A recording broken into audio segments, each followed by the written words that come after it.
Hello everyone, and welcome back to another episode of Spooky AF. My name is Rob, and today I'm joined by my co-host Suz. Suz, how are you? I'm grand. I'm excited that we are back into our normal, it felt weird not recording on a Sunday morning. Yeah. The last time we recorded it really threw me off, in my soul. I'm right there with you. It was a bit strange. I'm glad to just be back to our normality of recording on a Sunday morning. Well, for sure, we're not 21 anymore. We can't be pulling this kind of shit. Cannot. We just recorded another episode on the Grim Tales, which will be coming out before this one. So everyone knows I'm in a delicate state this morning, and I'm bringing that. Well, it's because you had so much. I did. So much to and I have absolutely zero regrets about that, and I absolutely did not forget that we were recording this morning. So no, not at all. So yeah, I hope everyone is in better form than I am today, and whenever it is you're listening to this, that you're going to enjoy this one. Before we get started, I have a fun update from one of our fans, which was phenomenal to receive. Ooh! One of our followers on Instagram, her name is Amy. She usually sends in some phenomenal stuff every once in a while. She's actually one of the people who sent in one of the Buffy stories for Suz. Yeah, so she's amazing. She's great. She sends in some bits and pieces every once in a while. Recently, though, she sent in some pictures of, well, there's no other way to put it. She was out walking in the woods and she found a set of staircases that go nowhere. Oh my god, you sent me this and I died. Yep. Full dead. It was phenomenal. So, yeah, she found some staircases and she sent them to us. And they are the correct amount of creepy. Amy, light of my life. Did you go up them? So she confirmed to me that she didn't go up them. Damn it, Amy. She actually said we didn't walk on them, obviously. So. Rip Suz. I really wanted to Well, Suz. I really wanted to be like, yeah, I ascended to the top and there was a fucking portal. You will be glad to know I now have the location of them from Amy. And wait, they are very near to me. Mad close to me. Amazing. Yeah. We have to go see them. I will go. Yeah, I know you will. Yeah. They are, I'd say they're probably 20 minutes from me. Yeah, shut up. Amazing. Yep. Amy, thank you. However, you're also a fucking coward. I'm just kidding. I'm just kidding. No, we love you, Amy. Thank you so much for sending that in. That really, made my day when Rob sent me that. And, Rob, we're gonna go out there and we're both going to climb up them and we're gonna see what kind of portal's up there. Oh, I'm completely ready for it. It might show us the alternative timeline where, things are actually working. Oh my god, if we go up there and it, honestly, there was something that posted, they were like, if Pennywise the Clown down in a cellar, a sewer grate, was saying, we all float down here, oh, and by the way, Trump didn't win, I would hop down immediately. We go into that timeline and Bernie Sanders is president or something. Oh my god. Honestly, Pennywise could torture and kill me, but if I'm living in a timeline where Bernie Sanders, canceled all student loans and everybody was, a better person, then I would take that for the team. Thank you, Suz. I appreciate that. Yeah. No problem. It'd be so great because there would be, instead of having that stupid Doge thing that's being created, it would be just a council of drag queens debating on what is slay and what is cringe. I'm honestly fine with that. To be fair, though, I don't see any reason why we couldn't get that going now anyway. If I could chair a council of drag queens, obviously you being the drag king, I could honestly die happy. Oh yes, obviously, yes, I will. I mean, as someone who's already part of the Itty Bitty Titty Committee, I could tape these fuckers down, and I followed several drag kings on Instagram. I could do a YouTube tutorial. You can try. You can bring the right sauce. For sure. To it. Well, then we can get my husband to be. He can get him up in drag. He's tall anyway. He's tall. It would work. Yeah. So, anyway, sorry, sidebar. Anyway, thank you, Amy. Really appreciate the stairs. Yes, love them. Absolutely love them. They're very close to me, so we will have to probably do another on-site investigation this time. Now that we've done the first one, it doesn't seem so daunting. No. The first one, yeah, that was obviously the toughest one. Now it's just we'll just go here. We'll do this. So, yeah, sure. Watch this space, I suppose. We will eventually walk up some steps. Or actually, maybe if the podcast just stops all of a sudden one day, what's happening. Well, no, it won't stop because honestly, Rob, you're not going up there with me. So you'll watch me disappear and then you'll just become that guy in the woods with an AM radio station, a beard down to your chest and then just red string across the cabin. Well, no, I'll say it on the podcast right now. I will walk up those stairs. Okay. See, because I was thinking maybe you would bring like a campaign to find me, like, like Justice for Barb. I don't have Justice I don't for have Suz. the time to do that. I'd rather just walk up the steps with you. We've been friends for like 6 years. And you're like, I don't have time for that. I'll just die with you. Look, we'll both go out at the same time. It'll be fine. It'll be fine. I It'll be spooky Yeah, AF. I wouldn't be able to commit enough to a whole campaign like that. I'd rather there be a joint campaign where people are like, where did they go? And Yeah, if there could be a Blair Witch Project, but it'd be like the stairs portal project. It writes itself, basically. They'll find the two of us just standing at the top of the stairs in either kind of corner of it, just facing away from them. Amy, will you do it? Will you be the person behind the shaky Amy camera? knows where it is, so like we've got her in now, like, so she's the mysterious she's third the member one that's gonna have red she's the mysterious third member of the band. Yes. Yeah, you're in now, Amy. Yeah. Welcome. We'll get the initiation ritual going soon. Okay, Rob, you prefaced this episode by saying I was going to be mad. Yeah, you're going to be frustrated with this one, and I have no apologies to offer. Okay, I want to ask one question. Orbs. How are we going in? Because I'm going to tell you. There's no. Okay, fuck off. That was my question. I was like, are there orbs? You know how I feel about orbs. No, don't worry. There's no orbs. I knew straight away you were going to ask that, so no. I'll preface it by saying there's no orbs. The only real orb is my Amazon Echo. Like, that's it. Yeah, no, you'll be glad to know there's no orbs today. Not to say there won't be in an upcoming case, but that's for another day. Oh, no. Yep. No, today we are talking about just a really weird story. Like, it's just strange. I already know the answer to the end of it, so don't worry. I'm gonna be here with you, Suz. And yeah, at the end, there's no real mystery to what happened. So Okay. I'll just preface it by saying that. I know, basically, I know what I'm about to present to you. I would like to know, is this from a Reddit comment? Because those are always fun. No, unfortunately not. I don't know where I discovered this. I can't remember. This one has actually been sitting on my list of episodes to do for a while, and it's been sitting for so long that I actually completely forgot about it, and then remembered, and then forgot about it again. Damn, you went through cycles. So this one now, I feel like I can do it justice in that I'm incredibly hungover today, and I just need to present something that just kind of reflects my brain not working properly, and that's what this story is today. Also, the thing that I like about this is we actually have like quite a following of people in Australia for some reason. I don't know why. Amazing. How's summer down there? Absolutely, yeah. So we have like quite a few people from Australia that listen to us. In particular, we have quite a few people from Tasmania, which is actually amazing. Wait, really? Yeah, like quite a lot of people from Tasmania listen to us.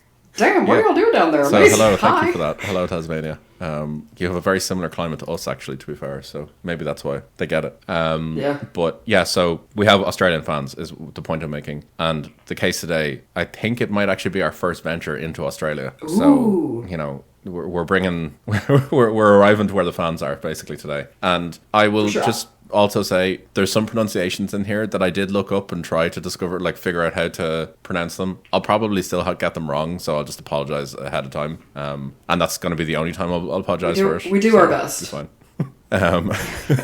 we do our best, and we can do no more. It's like my mom said on my first day of kindergarten. She said, Suz, you do the best you can, and after that, fuck it. That's basically Suz's motto for life. Do it what is. you can, then okay, that came out wrong. No, Rob. I can guarantee my mother did not mean that, and nor did I take it at the age of 5. Yeah, well, you just got to modernize it, that's all. Anyway. Okay. Adapt, adjust, improve. Faster, better, stronger. Be your own boss, Suz. Sorry. Oh, God. Okay. Go ahead. What are we talking about? We are talking about a UFO case today. Depending on where you look online about this, it's either described as the most famous UFO case ever or the UFO case that no one knows about. Amazing. I don't know where I land on this one. Land. Roswell.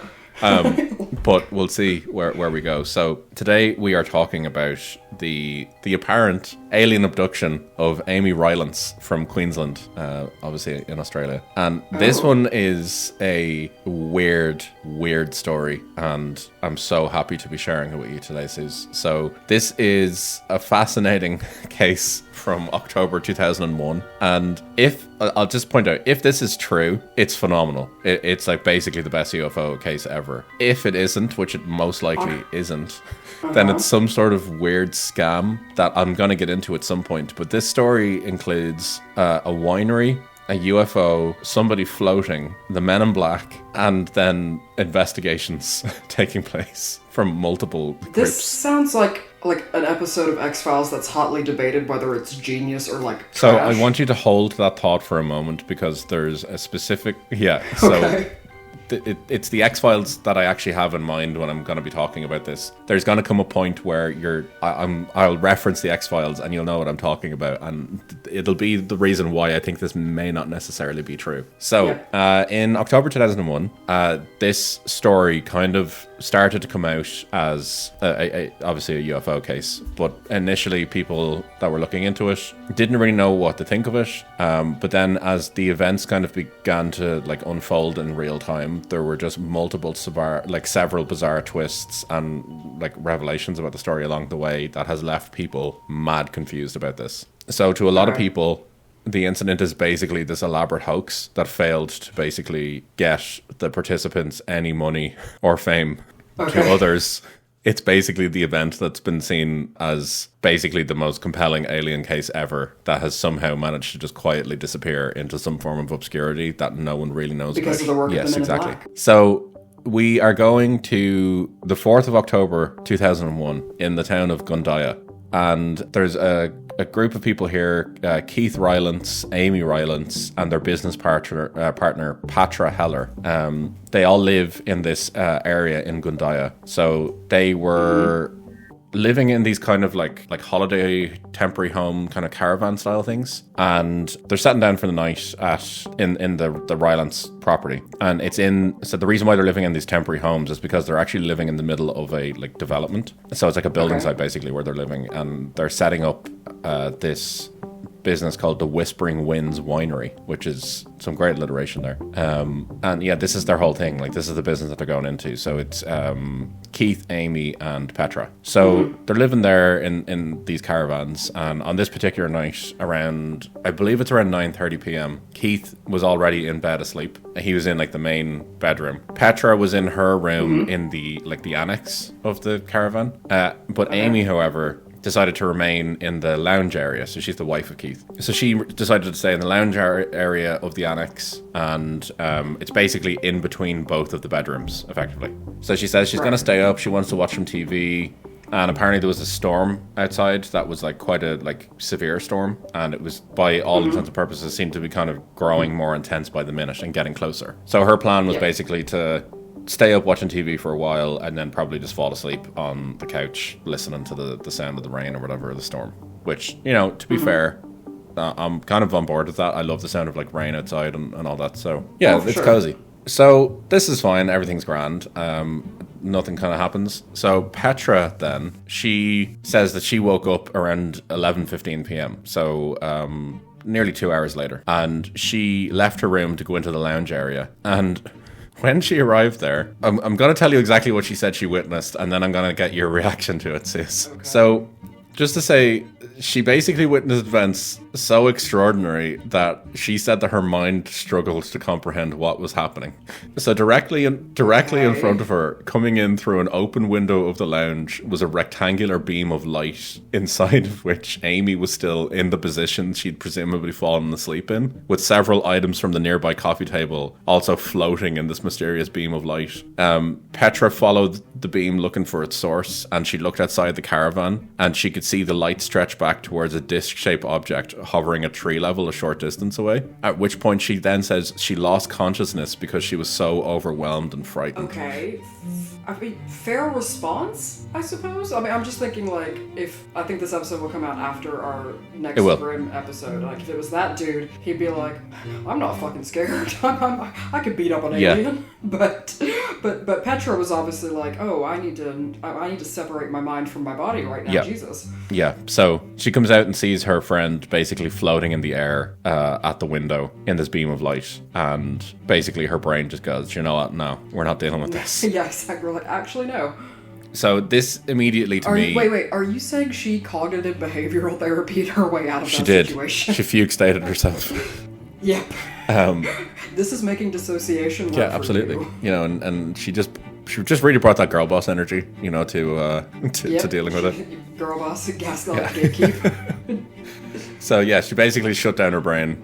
She put it into like a reset cycle, and exactly. Dropped.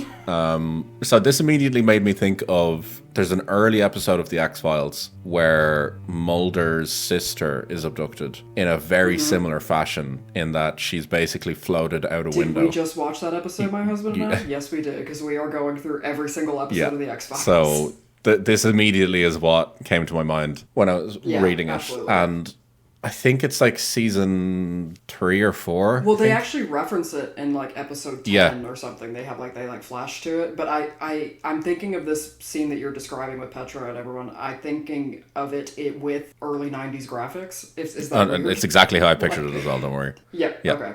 So I'm not saying that it was inspired by the X-Files in any way, but I am saying that. No, we're not.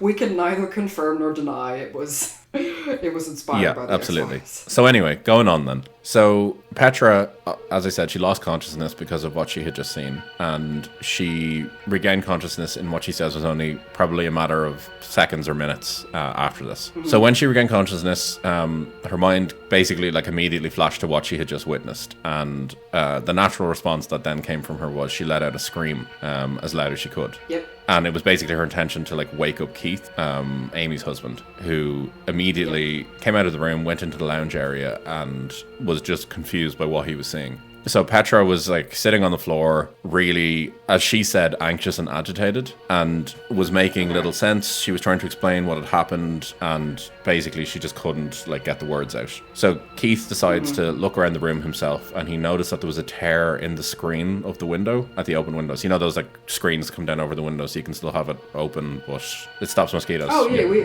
every window in Texas has those. So basically there was a tear in the screen, and it was exposing the room to the elements outside basically.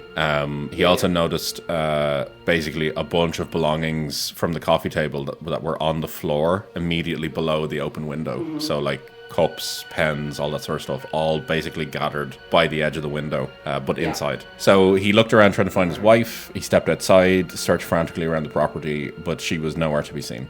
So he came back into the caravan then, and Petra had kind of gathered her thoughts a little bit more, and basically she was able then to relay to him exactly what she'd seen. So Keith initially said that it was incredibly outlandish to him to hear, but that the more he thought about it, the more he began then to realize the reality of the situation. So what he was saying which was that his wife so basically what he was saying was that based on Petra's account, if it was true, that his wife was now an abduction victim of an otherworldly intelligence.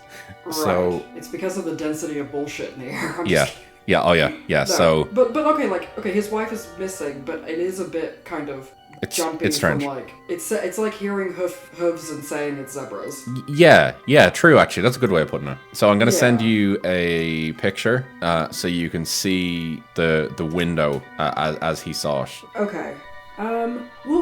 See, that tear looks like a knife, or it looks like an object tore it to me. I would be more concerned someone has abducted my wife and that person is a serial killer. Yeah, it does kind of give that sort of knife look, sort of. And as someone who is subbed to the subreddit, "What is the snake?" I could also tell you that is it an Eastern Brown? Did she run? Is come on, guys. So. Yeah, it's just strange anyway. So he basically says that he refused to believe Petra's version of events. And yeah, totally, yeah. So he basically made her like repeat them over and over again, and was just like, no, there's no way that actually happened. Like something else must have happened, and your brain just hasn't comprehended it. Basically, it's like a trauma response or something. So he again says he went outside trying to find Amy, and he just couldn't. So at about 11:40 p.m. So this is about 25 minutes after this has happened, he telephones the police department and basically says like, look, my wife has gone missing, can someone please come? So about just after 1 a.m, so like an hour and 20 minutes afterwards, 2 police officers arrive, and they get to the Whispering Winds winery. So by the time they got there, they were faced with basically no other explanation and with no reason to doubt Petra's credibility. Keith says at this point he began to kind of accept the bizarre nature of the incident. So basically, I think his logic is Petra's still saying the same things. He can't explain it. He didn't hear or see anything, so he has to take her at her word. I still feel like that's a pretty quick jump, because I mean, I've been Delulu in my day, and I've committed to some I've been 15 and been like, no, the fact that he hasn't texted me means he does like me. Yep. And I would say that over and over again to myself, so I don't think we should immediately jump on the Petra bandwagon. No, I agree. But I understand his logic as well, especially he's upset and everything, and it's just trying to find answers. For sure, yeah, no, I get it, but I also think that if I start believing that my wife has been abducted by aliens, I feel like that puts me in an even weaker position. I mean, what are you supposed to do about that? At least if you buy what the police are saying, they don't have an answer, but there are options for you to kind of be more agential in the search or whatever. I absolutely agree. Absolutely. So, yeah, basically, the police, they arrived there, and from their perspective, they had no idea what to expect. And I think they were basically more prepared for, are we going to be walking into a murder scene? Or, have these 2 people basically, killed his wife, buried her somewhere or something like that, and then they've created this elaborate story to, cover their tracks. What a stupid plan. Oh, absolutely. So, but I can also understand how the police might be kind of going in this way, because that makes far more sense than alien abduction. So, so by the time the police got there, Keith was so convinced with Petra's claims that he stuck to it then as well. So when they started asking questions, Keith and Petra both claimed that a spaceship had taken Amy from the caravan, and that is a direct quote. A spaceship had taken Amy from the caravan as she slept, and basically the police were like, well, we didn't consider this as an option. This sounds like that video I sent you, that AI Game of Thrones, but if it were set in the Louisiana bayou. Exactly. With Daenerys on a flying alligator. It does give off strange energy. So a 3rd police officer, then a sergeant, arrived at the scene shortly after, and the 3 police officers set about conducting a search of the property and the surrounding land. So, much like Keith, they found no sign of Amy at all, and they couldn't find any clues to her whereabouts. They did notice 2 things, though. They examined and took samples from around the torn screen, and then when they were also kind of doing a more cursory exam around the property, they noticed on the outside of the property, underneath the open window, there were 2 flowering bushes, and one of them, on the left-hand side, closest to the window, had evidence of exposure to extreme heat. So there were scorch marks all around the bushes there that were directly at the window by the tear. So UFO burning bush. Yeah, exactly. So it was kind of during these initial investigations of the property that they classified it obviously as a missing persons case. They were starting to basically ramp it up to be right, this is what we need to do. We need to get more people out here. We need to officially classify it as missing persons, all that sort of stuff, procedural stuff that I'm sure they have to do. So as they're about to start to ramp this up, the phone rings. So Keith goes into the main caravan, answers the phone, and basically he starts talking to this woman on the phone. And she introduces herself, and she says that she's calling from the town of Mackay. Mackay is nearly 500 miles away from Gundiah. And she claims that when she was just doing her bits and pieces, that she's come across a young woman who was very confused and dehydrated. And she was basically wandering around in a confused state outside a petrol station. So she took the woman to Mackay Hospital, and after finding out her identity, she was now calling to inform Keith that it was in fact Amy and that she was safe. So Basically, Keith is like, what the fuck has just happened? Like, so he's basically just gotten this call from this woman who says, oh, I found your wife. She was confused and dehydrated, so she's in a hospital now in Mackay. Don't worry, she's fine. But Mackay is 500 miles away from Gundiah. And allegedly, she went from Gundiah to Mackay in the space of 2 hours. Oh. So... Okay. She was allegedly abducted at like 11:15 p.m. This is now 1 a.m. and she's 500 miles away. So she didn't catch a plane. No, absolutely not. So Keith didn't really know how to process this, especially I suppose the knowledge of his wife was missing and now wasn't. So he handed the phone off to the police, and basically this missing persons case now became like a joint investigation between the Gundiah and Mackay police kind of going forward. So, yeah, the police were like, well, what the fuck are we going to do here? Like, this is just very, very confusing to them. Like, how is this woman reported as missing? And then 2 hours later turns up 500 miles away. And as they said, dehydrated, confused, didn't know what was going on, all that sort of stuff. Yeah. So, following a medical assessment and an exam by the doctors at the Mackay Hospital, Amy was then visited by the police in the area. And they just basically just wanted to figure out, like, look, what the fuck happened to you? So she went on then to basically tell them this story that... we'll just call it's a fascinating story, but due to like the seriousness of the incident, like of her being a missing persons report, the story found its way into the official record, which is it's kind of an interesting point about this. Like, they actually have an official report of alien abduction, basically. So, basically, Amy says she recalls that she was laying on the sofa and she's like starting to fall asleep. She's listening to the storm. What I was saying earlier, like she basically was her plan was to just fall asleep on the couch. Her next memory after this is waking up on a bench in what she described as a strange rectangular room. All around her was illuminated, although she couldn't see any source of light. So very X-Files. So... She says the glow came from everywhere, but also nowhere, which is just mad cryptic. I love that. So, it's how I think my Kindle light works. 100%. Absolutely. Yeah. That's exactly how it Sorry, works. I know. Sorry, it was just my first thought. I was like, oh, it's how I think my Kindle Well, it's true. That's how it works. So she kind of panics and decides to look around quickly, but can't really see anything, and sees anyway that she was alone. So she calls out anyway in the hopes that someone might hear her. So she says a male voice came from nowhere telling her to remain calm and that no harm would come to her, which immediately would make me not remain calm. Yeah, if a man I don't know is telling me to remain calm, that is an immediate 100%, yeah, absolutely. So definitely not going to get the reaction I think you're looking for. So she says that shortly after this, like, dude's voice said, like, calm your tits, basically, she says a sudden opening appeared in the wall of the room and a guy walked in. So she said he was around 6 feet tall and he was wearing a one-piece bodysuit that covered him from head to foot, and on his face was He's wearing a morph suit? He's wearing a morph suit. And on his face was a black mask with holes for his eyes, nose, and mouth. Oh my god, am I going to panic? You are not calming down at this point. Well, you're not Well, don't worry, because he spoke to her again and he told her to remain calm. And that he's really a nice guy. What's her body count? Sorry. At that point, a fedora appeared on his head. Yes. No, you know good and well it'd be a trilby. Oh, yeah, absolutely. Yeah. Oh, and out of the corner of his mouth, he just let a little ooh. Ooh, oh, God. Yeah. Oni-chan. God, okay, sorry. Okay, we're in the white. Okay, he's scary morph suit. He's telling her to be chill. So basically, he revealed himself as the owner of the previous voice, effectively. So...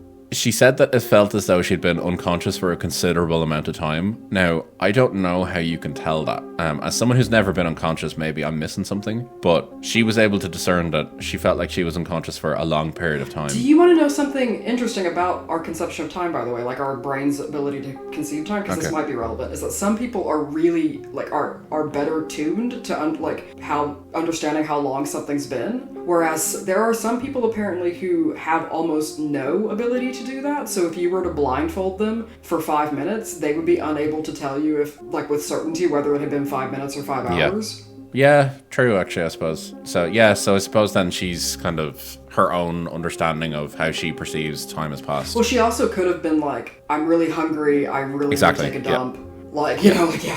So, that's fair enough. So she basically says she wants to know what's going on here. And the dude that's standing there in front of her says, oh, don't worry, we're going to take you, we're going to return you to a place not far from where we took you. Not far.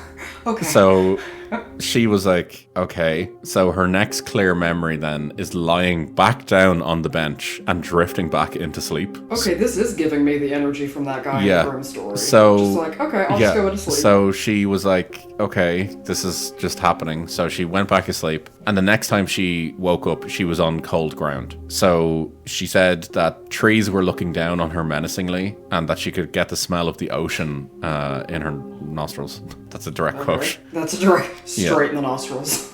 So she was quite disoriented and she basically had no idea where she was. And so she picked herself up and basically stumbled through the bushland. So she struggled on for a little bit and then eventually she saw some lights in the distance, which would ultimately end up being a petrol station. So she walked into the service area of the petrol station and the staff immediately noticed that something was wrong and they came to her assistance, which, you know, fair play. Well, also, it's a bit shitty of the aliens to be like, we're going to drop you off near where we put. I was like, why can't you just, like, beam me back into my bed? Well, I suppose for aliens, like 500 miles probably is literally like, that's a 2-minute like walk. I guess, like, but I'm still like. Oh no, I agree. But they're dealing with like, I suppose like on a galactic scale of numbers here, they're like 500 miles is basically nothing. I suppose.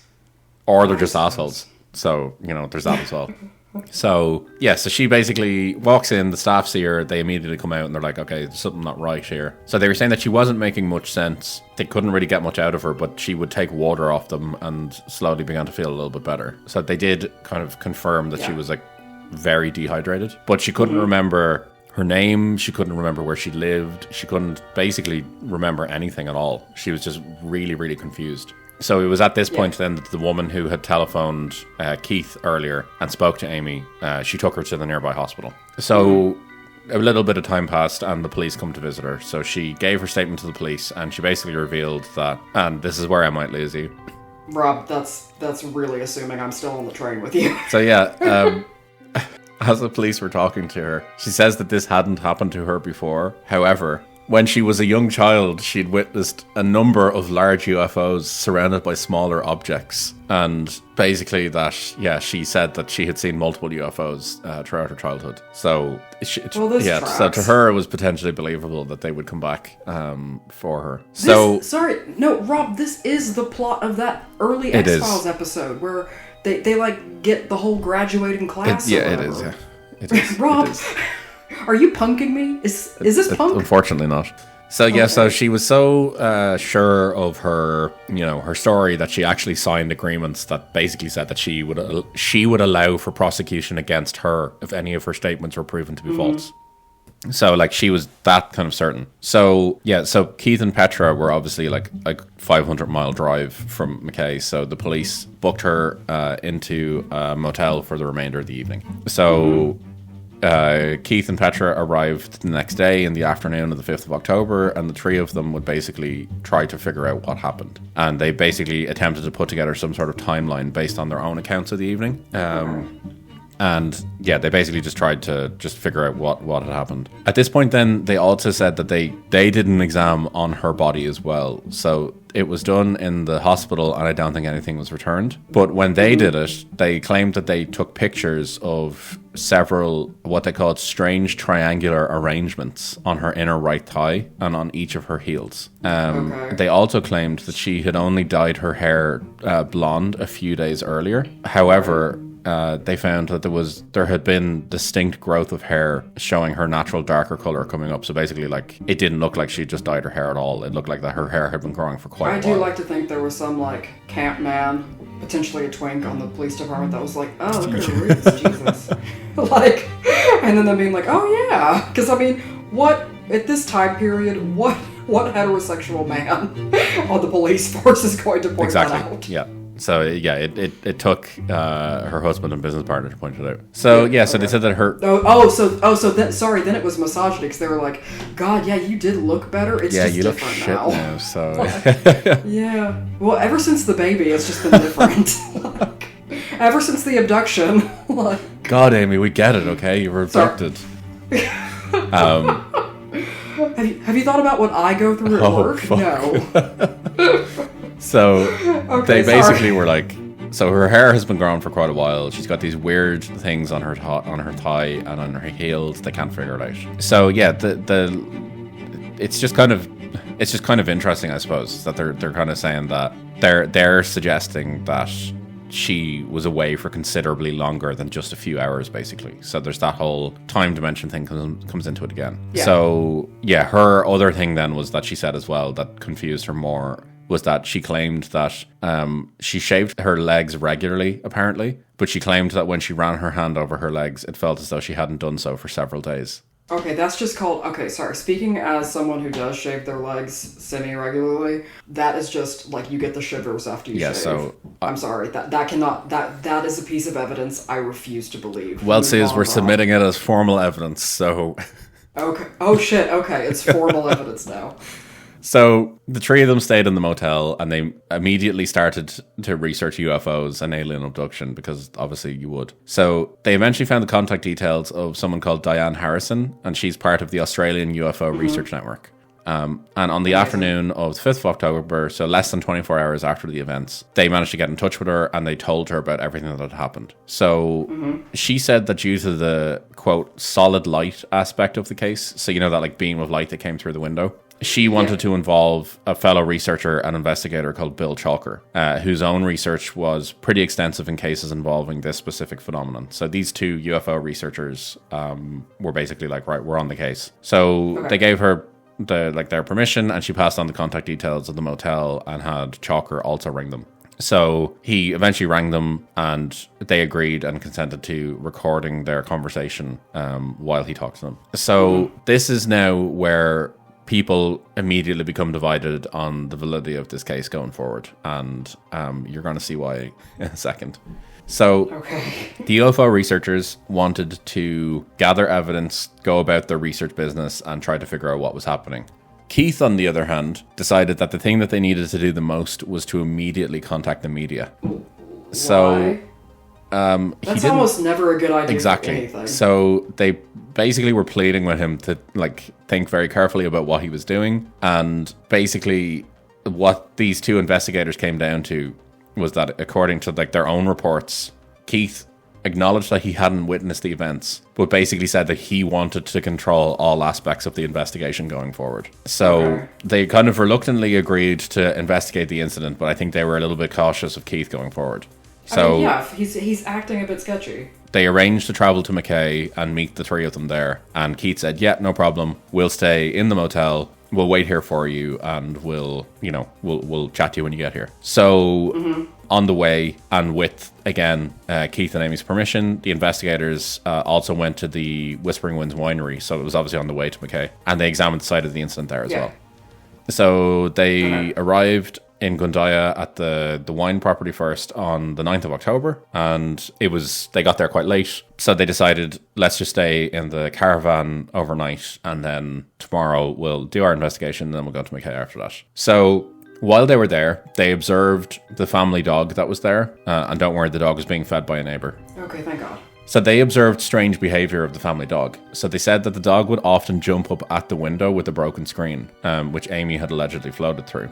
And they said that it could be a coincidence, but it could also explain the damage that was done to the screen. So they were basically saying that like it could have been the dog that did it. Well, yeah, there could have been an eastern brown snake crawling up that window, and then the dog was being a hero and trying to Or the dog was like, I live in fucking Australia, let me inside, I am not staying outside at night. Go fuck yourselves. I mean, like, to our Australian listeners, I am terrified of y'all's wildlife. I wouldn't be staying outside either. And I'm from Texas. A lot of things want to kill you in Texas, people too. I mean, even without all the people, like, even without the people with guns. Like, yeah, it's a strange place. Fair play to anyone that actually lives in Australia and deals with that, because I couldn't. It's okay. They get easier access to Korean skincare. True. That's true. It balances out. Fair. More than fair.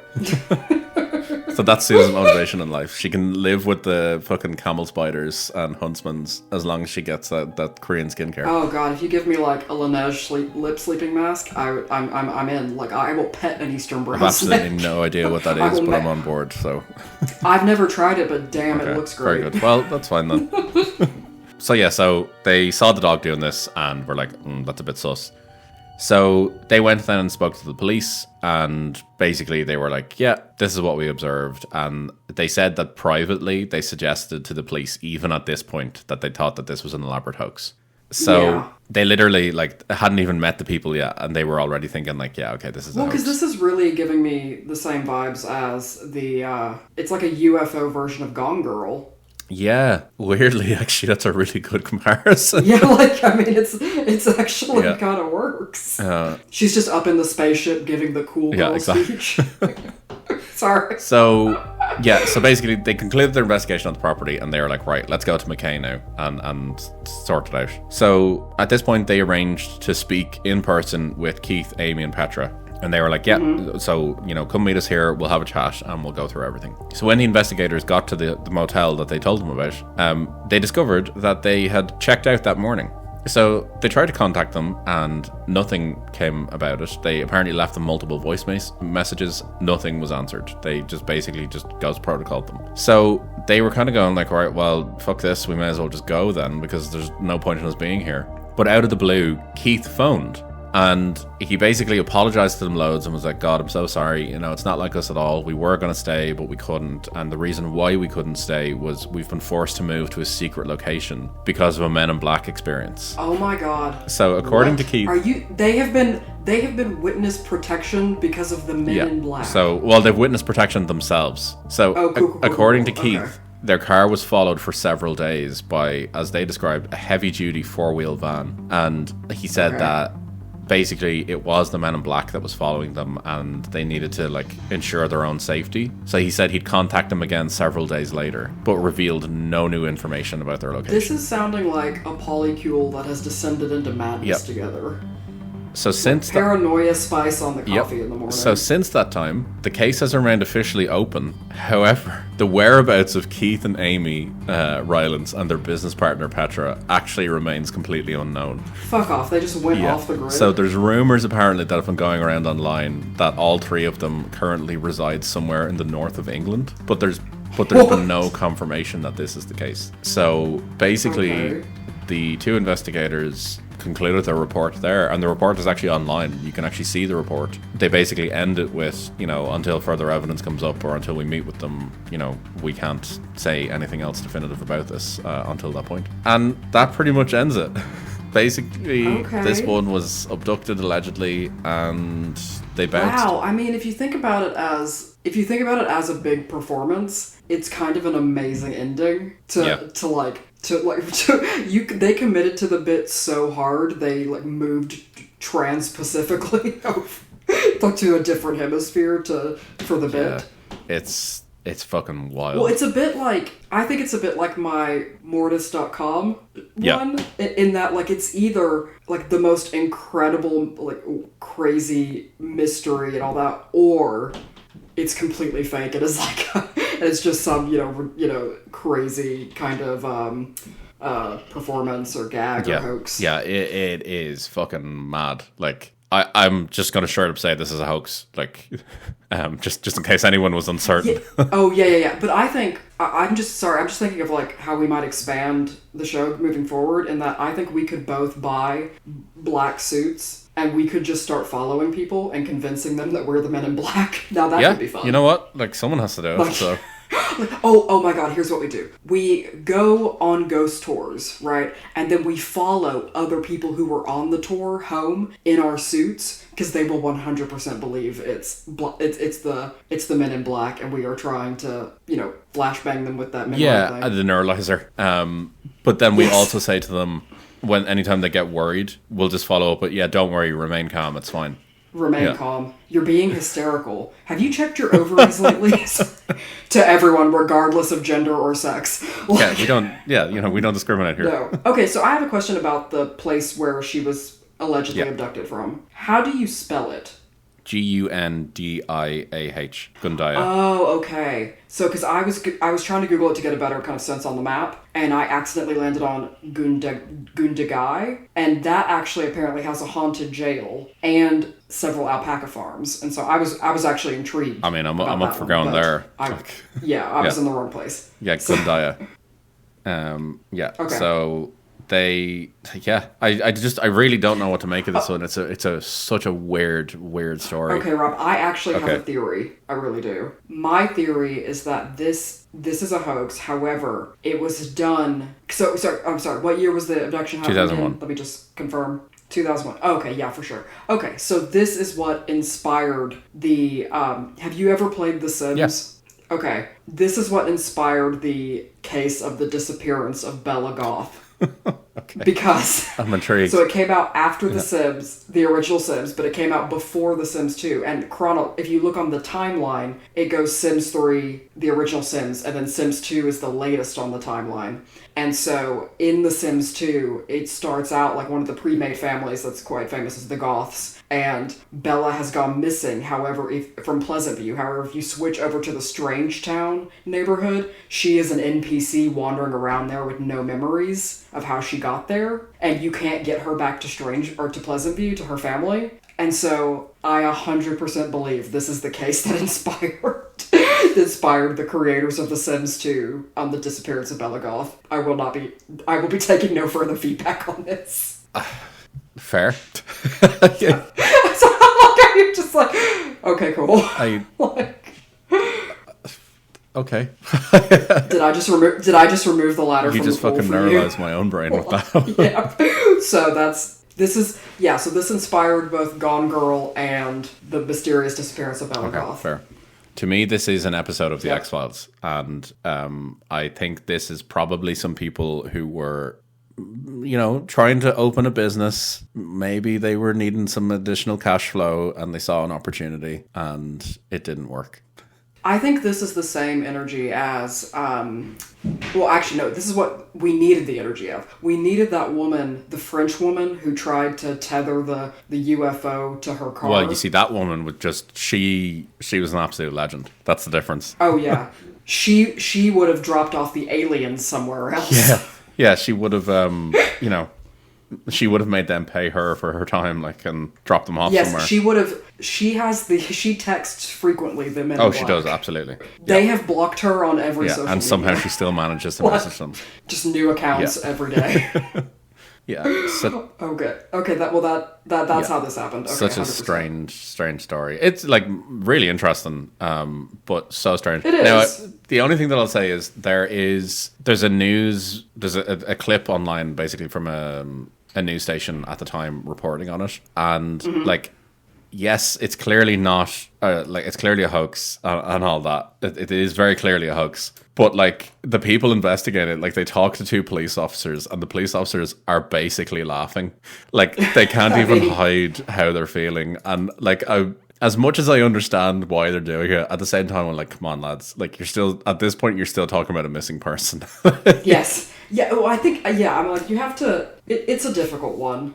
Because, you don't, obviously, the lived experience of someone is their own experience and all that jazz, but, but come on. It is kind of a ridiculous... It's the zebras thing. It's I heard hooves in northern England, and I, assumed it was zebras, and people were like, what the fuck are you on about? Yeah, exactly.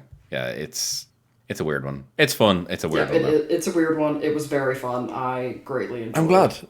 I thought it was going to frustrate the fuck out of you, so I'm glad it just gave you enjoyment. No, yeah, I had it was a good shout, because it was, there were no orbs, which is a baseline one for me, and for now, and I love anything that happens in a year where you could legitimately just disappear. Yeah, 2001. I really don't think...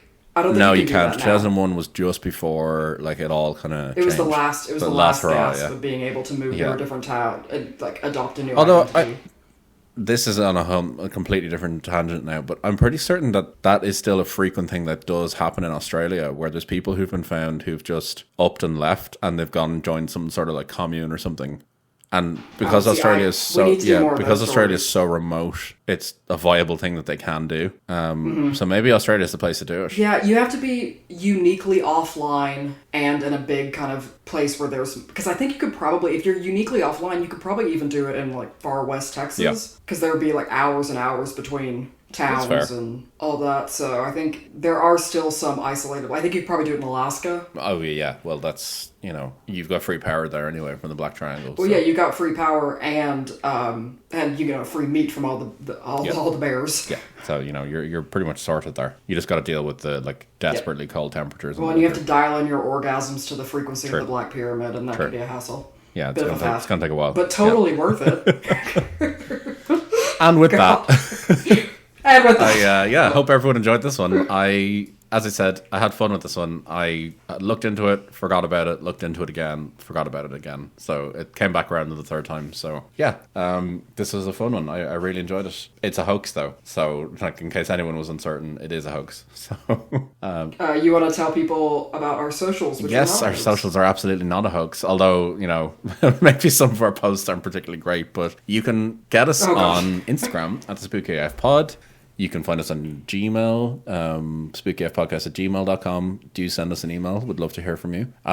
Or you can get us on Threads at the Spooky AF Pod as well. So, you know, we're out there. We're doing our bits. You know, you can get in touch. Much like Amy did at the start. You can send us your own pictures of staircases in woods or other weird things that you found on your walks and such, or your cases that you want us to look into. We've actually gotten one or two additional ones recently from some other people, so when we do eventually look into them, we will give you the credit that you absolutely deserve. So yeah, and we just love to hear from you guys.